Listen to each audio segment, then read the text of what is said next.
2024 సాధారణ ఎన్నికల్లో అనేక ప్రయోగాలు చేసిన వైఎస్ఆర్సీపీ ఘోర పరాభవాన్ని మూటగట్టుకుంది. పలువురు నాయకుల్ని ట్రాన్స్ఫర్ చేసి చేటు తెచ్చుకుంది. సేజేతులా వాటమి చవి చూసింది. ఇప్పుడు ఆ ఫలితాల తర్వాత ఒక్కొక్కటిగా సరి చేసుకున్నట్టు కనిపిస్తుంది. దానికి తగ్గట్టుగా రివర్స్ ట్రాన్స్ఫర్స్ మొదలెట్టేసింది. అనేక చోట్ల నియోజకవర్గాల ఇన్ఛార్జీల్ని మారుస్తూ నిర్ణయాలు వెలువడుతున్నాయి. ఇప్పుడు అదే క్రమంలో అనంతపురం పార్లమెంట్ ఇన్ఛార్జిగా ఉన్న శంకర్ నారాయణకు కూడా స్థానభ్రంశం తప్పదు అనేటువంటి వాదన మొదలైంది. 2019లో పెనుగొండ అసెంబ్లీ నియోజకవర్గం నుంచి గెలిచిన శంకర్ నారాయణ ఆ తర్వాత జగన్మోహన్ రెడ్డి క్యాబినెట్లో మంత్రిగా అవకాశం దక్కించుకున్నారు. దాదాపు 2.5 ఏళ్లకు పైగా ఆయన రాష్ట్ర ప్రభుత్వంలో మంత్రిగా వ్యవహరించారు.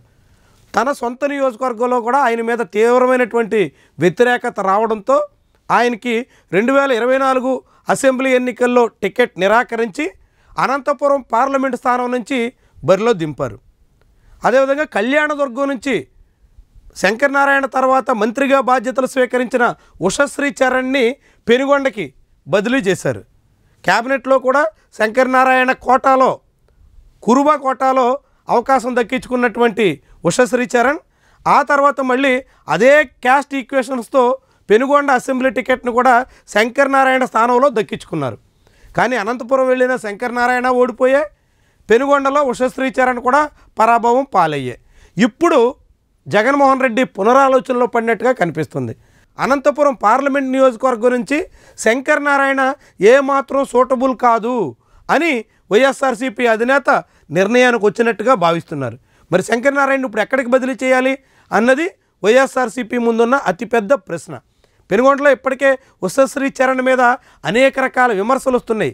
ఆమె ఏమాత్రం సరిపోవడం లేదు, ఆమె తగినటువంటి సమయాన్ని కేటాయించడం లేదు, నియోజకవర్గంలో కార్యకర్తల్ని సమన్వయం చేసుకోవడంలో ఆమె చాలా లోపాలతో వ్యవహరిస్తున్నారు అనేటువంటి విమర్శలు ఉన్నటువంటి తరుణంలో శంకర్ నారాయణని మళ్ళీ పెనుగొండకి పంపిస్తారా లేకుంటే కళ్యాణదుర్గం బదిలీ చేస్తారా అన్నది ముఖ్యమైనటువంటి ప్రశ్న. ఎక్కడికి ట్రాన్స్ఫర్ చేసినప్పటికీ అనంతపురం పార్లమెంట్ ఇన్ఛార్జ్ నుంచి ఆయన్ని రిలీవ్ చేయడం మాత్రం ఖాయం అని తేలిపోయింది. మరి ఇప్పుడు అనంతపురం పార్లమెంట్ సీటుకి ఎవరిని ఇన్ఛార్జిగా పెడతారు అన్న దాని మీద వైఎస్ఆర్సీపీలో అనేక రకాల చర్చలు మొదలయ్యాయి. 2019లో అనంతపురం నుంచి ఎంపీగా గెలిచిన రంగయ్యని మరోసారి కళ్యాణదుర్గం నుంచి తీసుకొచ్చి ఆయనకి ఇన్ఛార్జ్ హోదా అప్పగించే అవకాశం లేకపోలేదు అనేటువంటి ప్రచారం సాగుతుంది.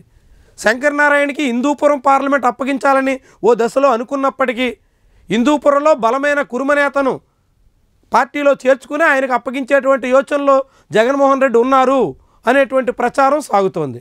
ఏమైనా అనంతపురం హిందూపురం పార్లమెంటు నియోజకవర్గాలకు సంబంధించి వైఎస్ఆర్సీపీలో మళ్ళీ రివర్స్ ట్రాన్స్ఫర్స్ సమయం వచ్చేసినట్టుగా కనిపిస్తుంది.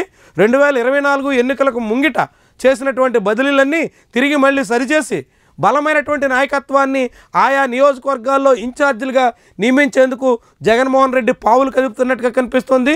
మరి ఎవరికి ఎక్కడ ఛాన్స్ దక్కుతుంది, ఎవరికైనా ఛాన్స్ రాకపోతే అది ఎలాంటి పరిణామాలకు ఊతమిస్తుంది, ఇది అనంతపురంలో వైఎస్ఆర్సీపీ తిరిగి పుంజుకోవడానికి ఏ రకంగా దోహదం చేస్తుంది చూద్దాం మరి.